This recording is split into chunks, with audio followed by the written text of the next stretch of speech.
So I'd like to now introduce Dr. Kieren Moffat, Chief Executive Officer of Voconiq. Since 2019, a program of research has been looking into community sentiment towards livestock exports. Why should we care about what the Australian public thinks, you may ask? Well, what we do and what we do with this information once we find out. Dr. Kieren Moffat has been leading the work through the company he helped to establish, Voconiq, and has been helping companies and industries in more than 20 countries build better relationships with the communities in which they operate. So, interesting work. Please welcome Kieren to the stage.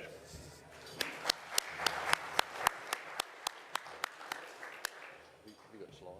Yeah. There we go. Perfect. Okay. Thank you. Great, thank you. Well done getting back after lunch. Really appreciate it. And thanks very much for the invitation. I'm really pleased and excited to be here today to present to you a snapshot of the findings of a long-running program of work, and in particular results from 2025 National Australian Survey of Attitudes towards the Live Export Industry. Now, before we get into the data, it's important just to kind of step back and understand why it is that we want to be doing this kind of work, why this insight is important. It's important because we all have those experiences about what people think about our industry. We all understand from those conversations, the anecdotes from social media, from what's on the news, what's in the newspaper, about what people think. But until you actually test that systematically, you really don't understand what the broader constituency feel about your industry. And that can lead you down really difficult pathways that lead to defensiveness, to, I guess, an overemphasis on the negative views of often small minority but very loud voices. And so that's really the core of our work in Voconiq, is to understand what is the broader community sentiment about an industry, and in particular, to understand the mechanism that underpins the pathway to a stronger, more constructive relationship. So how do we make things better? How do we understand our risks better? How do we focus our energies on the right things in the right way more effectively? So we've been doing this work with LiveCorp since 2019. We have 6 data points across that period of time. These are large-scale national surveys of the population, and we'll jump into that data in a second. It's a joint project with LiveCorp and MLA, and also we have ALEC involved very closely as well in the way that the work is considered and engaged with after it's been collected. As you can see there, the report is ready to go, and we'll be releasing that report really soon. So let's jump into it. What we've got here is a very large sample. We've got about 4,500 Australians in 2025 participated in this work. And over the life of the program, over 25,000 Australians have engaged with this. Really large, important data set. The data is representative of the Australian population, so on things like gender and age and education, but also we make sure that we get data from outside cities. So we're going out to regional areas, we're collecting data from farming regions. We want to make sure we have a good representation across the full breadth of the Australian population in ways that's relevant for your industry. We also probe a few other things that are particularly useful to look at. So, for example, how many people do you know work in rural industries more generally? And what we find with that sort of insight is that if you know even at least one person who works in a rural industry, you are much more positive about rural industries. It's that access to understand how our rural industries operate that really makes a difference and really puts an impetus on the engagement of the Australian population in useful ways. We also collect this data by state. And it wouldn't surprise you to know that communities in West Australia, Queensland and the Northern Territory are the most positive generally in these data sets, and the least positive are those people who are living in the ACT.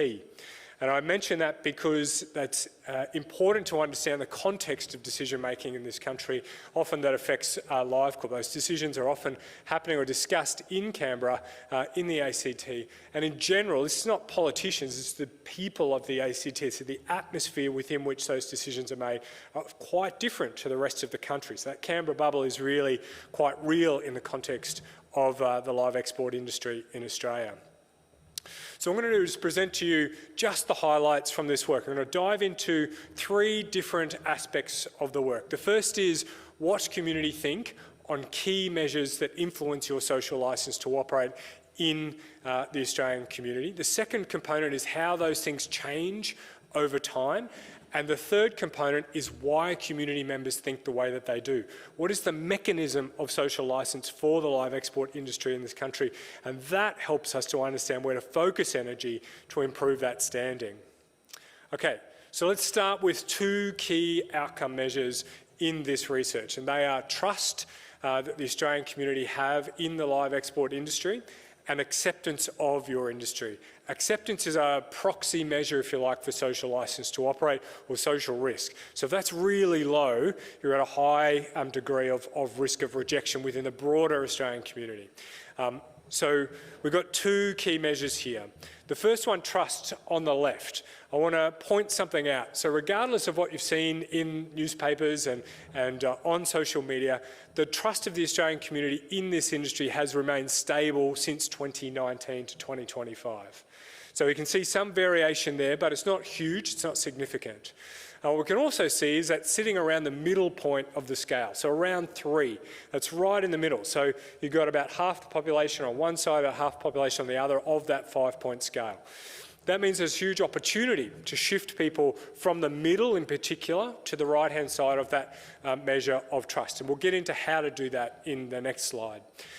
The other key thing I want to point out here is for acceptance. You can see that if you just kind of let your eyes kind of unfocus for a second, you can see that there is a slight upward trend in that data across time. In no 2 points, subsequent points, are those differences significant, but if we look at 2019 compared to 2025, the difference between those 2 scores is statistically significant. So in this same social context, where I'm sure you feel under the hammer, where we've heard some of the real pressures on this industry, acceptance of the live export industry since 2029 has improved substantially to 2025.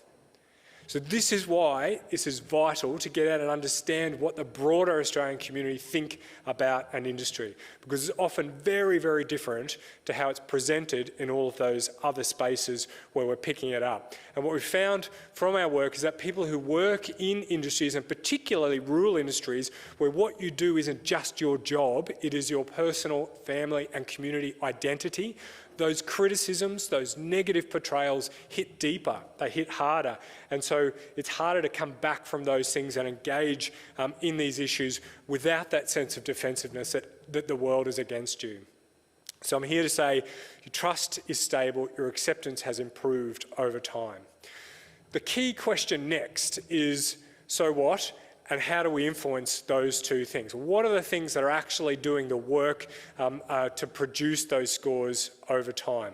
What we've got here is the product of that, trying to answer that third question I mentioned earlier, which is why do community think the way they do? How does it all fit together in their minds? And can that help us to understand the pathway to a better place? So here we've got the product of what's called a path analysis, a fancy statistical process that we run on the survey data that we collect from those 25,000 Australians, and that tells us those things that are material in this relationship, those things that are doing the work in predicting trust and acceptance. And how we do is that we dump all of those items that we measured in the survey into this analysis. We run thousands of iterations until we get the best fit of a model to the data, the best explanation of acceptance using those things that we're measuring in the survey. And the power of this test is that it drops out all the stuff that's not really doing a whole lot of work in this model. And what that leaves us with is a manageable set of things to focus on. And to focus resources on. So a couple of things to note about what you're looking at here. The first is that the numbers tell us the relative importance of each of the drivers in this model in predicting trust and acceptance. You don't need to worry about too much what those numbers are, but just that bigger means it has a greater influence on the thing that it's pointing at. The next thing to know is you have blue and red lines there. They just tell us the nature of the relationship between the things that they connect. So, for example, the line between trust and acceptance is blue. And that means that higher scores on trust lead to higher scores on acceptance. So if we improve trust, we improve acceptance. The red lines tell us that if we increase scores on those items, we see scores on acceptance, in this case, decline. So the greater the concern within the Australian public about whether we should do live export at all, or your disagreement that this is something that should happen in this country, the lower your level of acceptance. It doesn't tell us anything about how people are actually thinking about it, like their scores on those questions. We'll get to that in a second. But here, effectively, we've got a recipe for social licence. The next thing we're going to just point out here is that we've got sort of two sets of pathways to acceptance. One directly through those items down on the right-hand side. So they're really quite ideological in their nature. They're just kind of fundamentally, do I think that we should export animals to other places for whatever reason? And am I concerned about their treatment on that journey?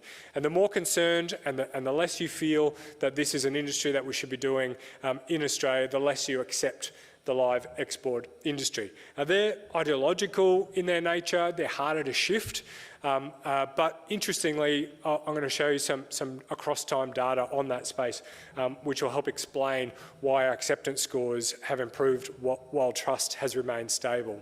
Now, the other set of pathways go to acceptance, but via trust.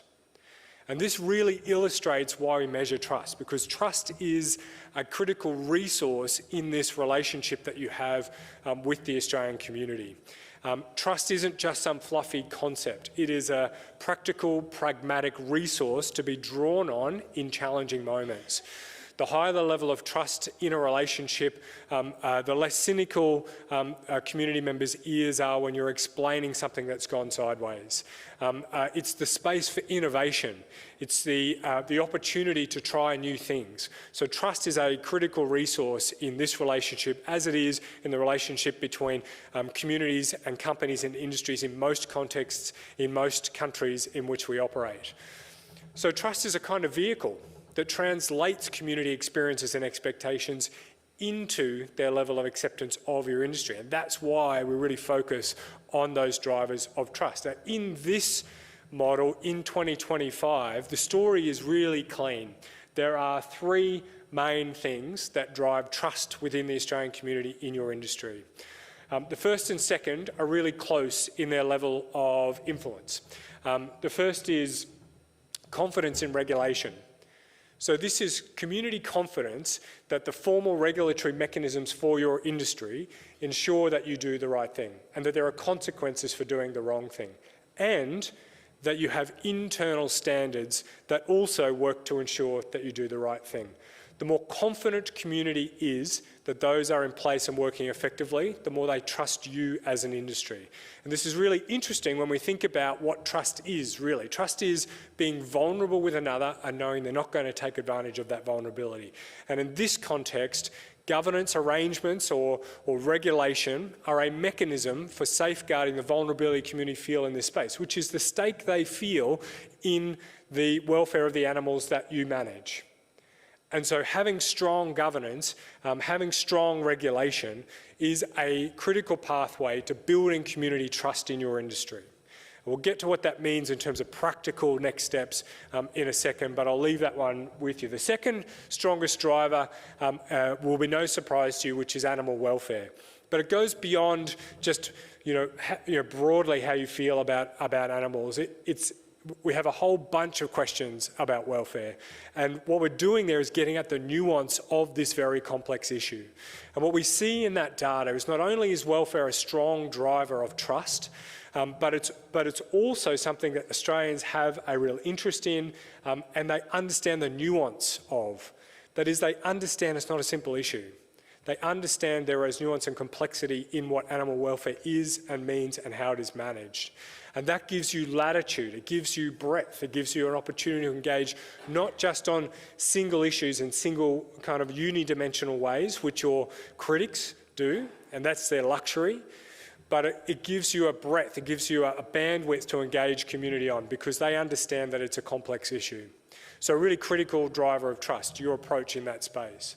And then finally, procedural fairness is another strong, significant driver of trust. And that is a concept that has several dimensions. One is that community members feel that you are listening to them and respecting what they have to say about your industry. Another is that you're willing to change your behaviours in response to community concerns. And neither of those things are about you rolling over and doing whatever the loudest voice on Twitter says. It's actually a hallmark of a mature relationship between any group of people and a company or an industry. It's about understanding that there's give and take in these relationships and being responsive to the concerns that stakeholders in your industry have. And community is a key stakeholder because how the broader community feel about your industry influences policy, the context in which policy is made. It influences the ability of your critics to grip and to have ammunition to use in their fight. And it gives you space to operate on multiple dimensions where your critics often are able to just operate on one. So procedural fairness, that give and take, that maturity in the relationship, really strong driver of trust, as it is for most industries that we work with. So this is our recipe for social licence to operate. Nice and clean, quite discreet. Now we're going to look at how we're tracking on some of the key measures that are in those boxes. And if we look at this slide, what I've done is to pull out one key measure from each of those boxes and present that here with a number of time points across time. So that allows us to look at where we're sitting overall and also to see how those things have changed. And on the left, those three items on the left, we've got those three drivers of trust, and on the right, the two drivers of acceptance. Now on the left, you can see there's some variation over time, but actually, again, pretty stable. And this is no surprise after we've looked at those trust scores over time and seen their stability since 2019. That the things that drive trust have also been pretty stable across time. Now, primarily, they're stable because I think this industry is undervaluing its capacity to influence these issues. And that focused, coordinated effort and energy to do that will bring real dividend. And I've seen that with other industries. I'm going to show you a case study of one industry at the back end of this presentation that operates in the same landscapes that you do, that's seen some real improvements over the last 10 years. On the right-hand side, we have two measures that speak to those drivers of acceptance. They are those more ideologically framed items. So it doesn't matter to me if there is overseas demand for live animals, we shouldn't export them from Australia. That's one. The second is the way animals are transported to overseas market really bothers me. The transportation component is really bothersome to a lot of people. They're concerned about what happens to animals on boats. They're concerned about what happens to animals on trucks. We heard this morning, actually, compared to other transportation value chains in this country for other parts of the red meat industry and livestock industry, this industry performs better. But that's not how it feels to Australians out there. I think there's value in differentiating in that market. So on those two measures, what we have seen is a softening of concern. So we can see in particular on that item, it doesn't matter to me, you can see from the last time point to this one, there's been quite a softening of sentiment on that space, as in a decreasing concern amongst the Australian community on that measure. And what that's done is to improve acceptance without touching trust. And that's great. It gives you some room to move and some space to operate in. But it's not building the resource that you want to draw on to improve social licence in a way that is enduring and supports you in moments of challenge. So this is good news, but it's not sufficient to really feel comfortable that this industry is building a base within the community that you can draw on. Here also, in our survey instrument, we go through a whole bunch of challenging areas, including welfare and things like that. We go through a bunch of positive areas as well, so economic value that the industry delivers to the country and regional communities. And as an aside, Australians really understand the value that you bring to the country, to regional and remote communities, to farmers of the animals that go and the others who participate in these value chains. They really value that. The scores on those items are really strong and positive and have improved over time. But at the end of those two batches of questions, we asked people to weigh up the costs and the benefits of this industry and to make a judgment about whether they feel the costs outweigh the benefits or whether the benefits outweigh the costs. And what we can see here is really interesting. 25% of Australians feel that the costs outweigh the benefits to some degree. We can also see that 36% in the middle think that they're about even. But actually 39% of Australians feel that the benefits of this industry outweigh the costs. Now, if you think about those anecdotes that you hear, the conversations that you're part of, social media you might engage with, the stories that you see in newspapers, on television, that's not what you would expect to see. And I think what this does is really show the importance of getting out and engaging with the broader community, but more importantly than that, internalising that systematic understanding and using that to your benefit and advantage.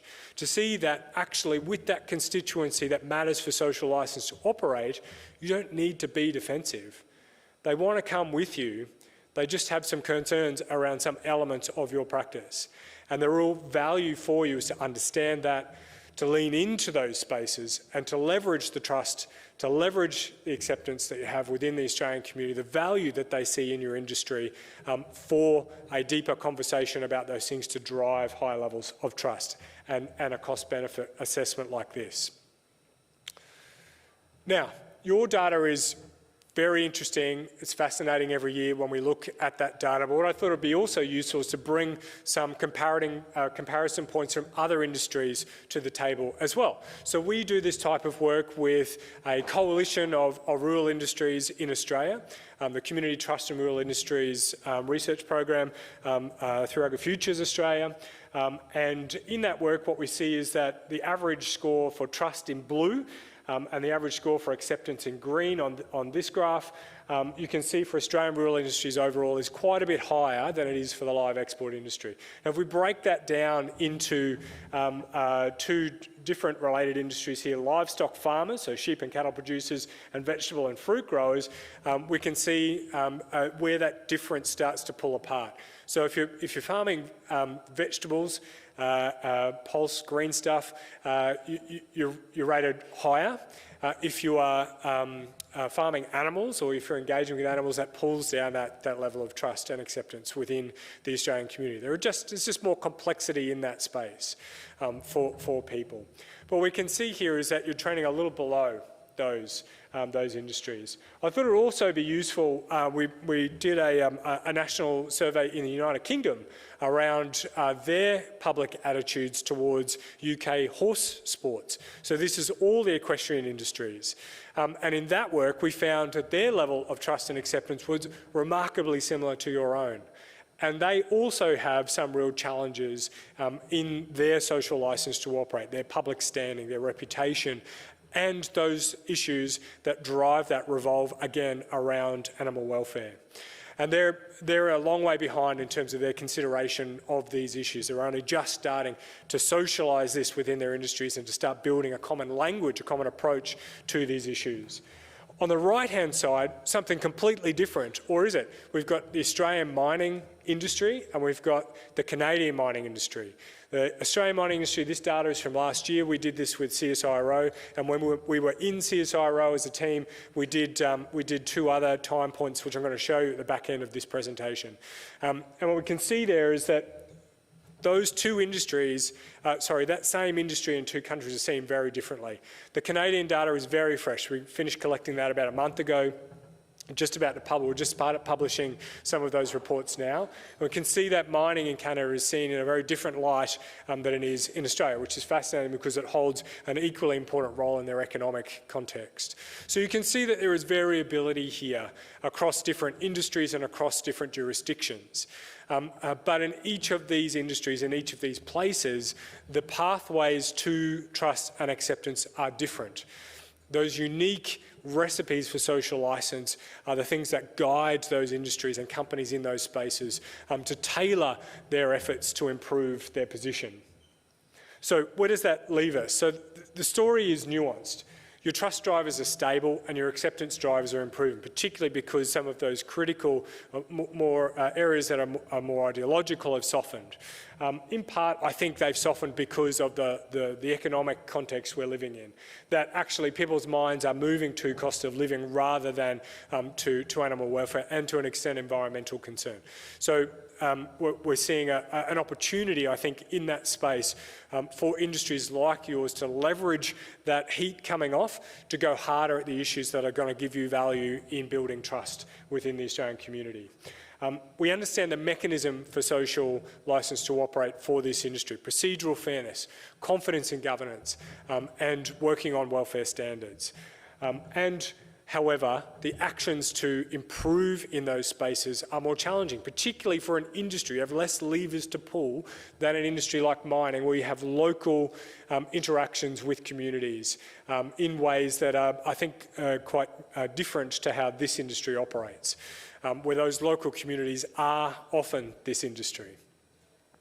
Okay, so what are my thoughts on what we can do with this data? So first of all, on regulation, I think it's really important to build confidence in the mechanism, the institution. And what I mean by that is that from the data, from the modelling, we can see that confidence in the institution is what matters. And so we need to disentangle our concern around some of the decisions that come out of those institutions from the value of the institution itself. It's a bit like wanting to criticise referees in general when you disagree with the decision that they make. In fact, we need to resist that temptation and work to bolster the institution, even where we disagree with decisions. That can be challenging.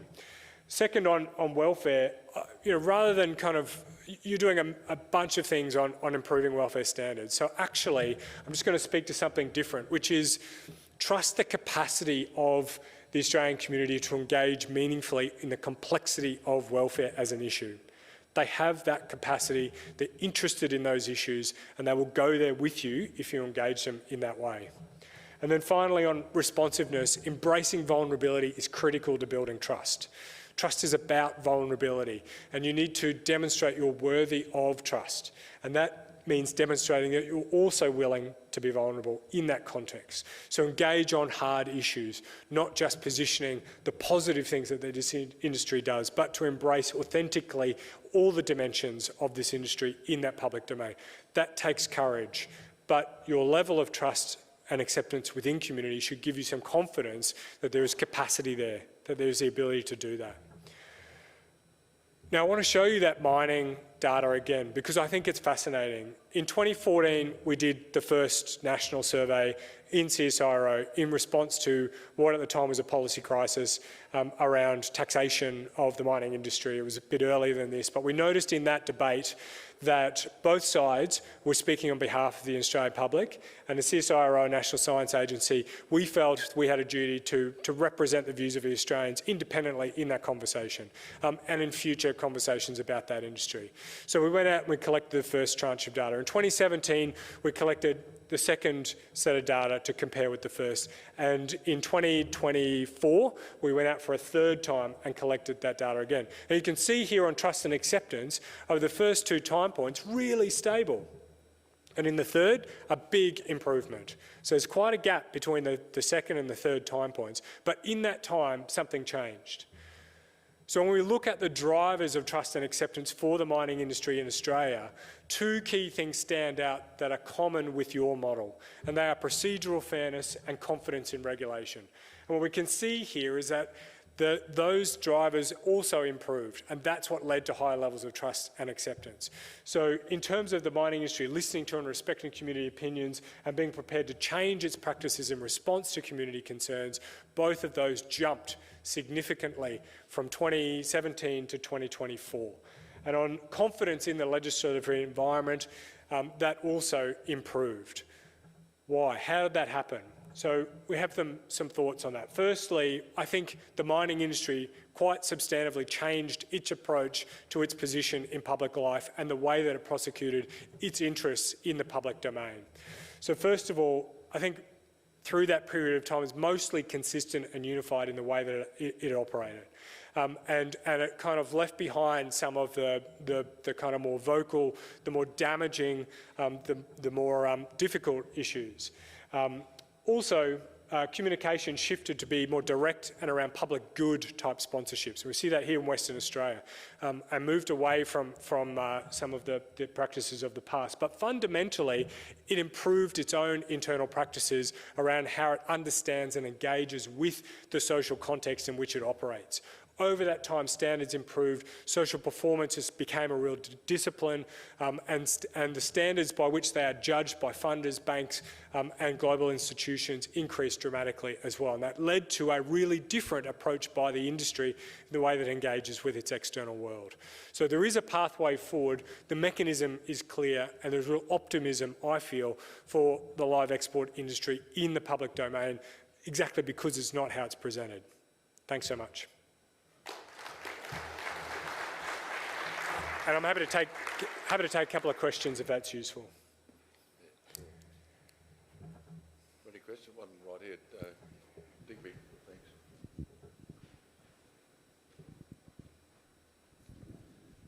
Thanks. Yeah, Digby Stretch, PGA. How do you account for a black swan event like COVID being in the middle of that, when people's complete perceptions of their importance in life and who is an important provider and who isn't suddenly came into real context? Yeah, no, so in this data set, we had data points that were far enough away from the crisis moment for COVID that it wasn't particularly influenced. But for other work that we did around rural industries through that period, in fact, we went out and collected a sample of data right in the guts of the hard part. And what we found is that that boosted dramatically community views about, so in a more positive direction, about rural industries in general, as it did about mining. And those two industries globally were the two that were able to operate through that period of time. In particular, mining for the economic value it delivered to companies that, to countries that had that as a primary industry. But secondly, because in Australia in particular, primary industries were putting food on supermarket shelves, and that was an activity we were allowed to do, and it was something that was highly valued because it became visible, because we could see what the alternative was, which was empty shelves, and it made us appreciate those things more effectively. So what COVID did was to actually improve things, and what we didn't do effectively as a whole set of industries was hang on to those benefits, because everybody tried really hard to go back to business as usual, to the status quo. There were actually lots of things, really good things that were lost in that pushback, and actually particularly in the mining industry.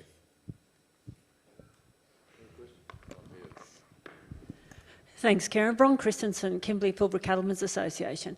Can you draw any correlation or, I guess, disassociation between different types of animals?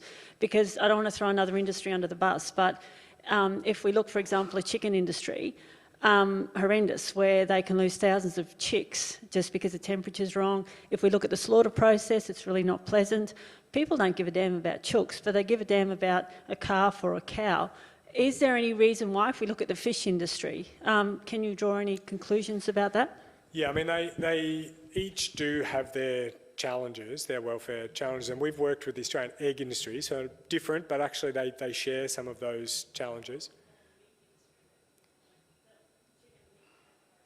Yes, I don't have data on the chicken meat, but we do have data from the egg industry, and how they share the issue around what do you do with chicks you don't need.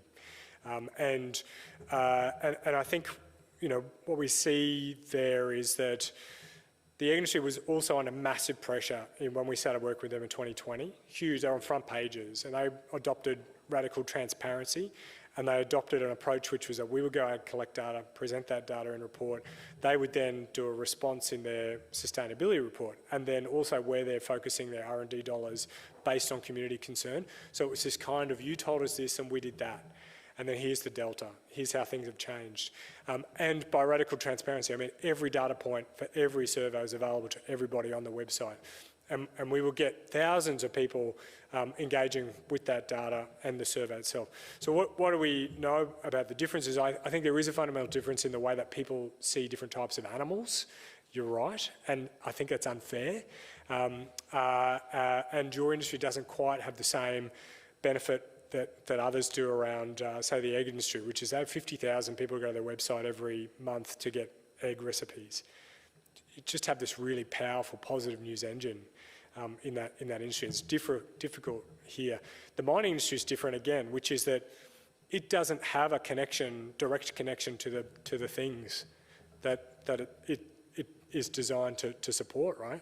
So it's at a disadvantage in that space, and yet it's seen an improvement as well. So these things shouldn't detract from the ability to shift them. I think we can do work on that. Okay. Thanks. I think we'll leave it there. Thank you very much.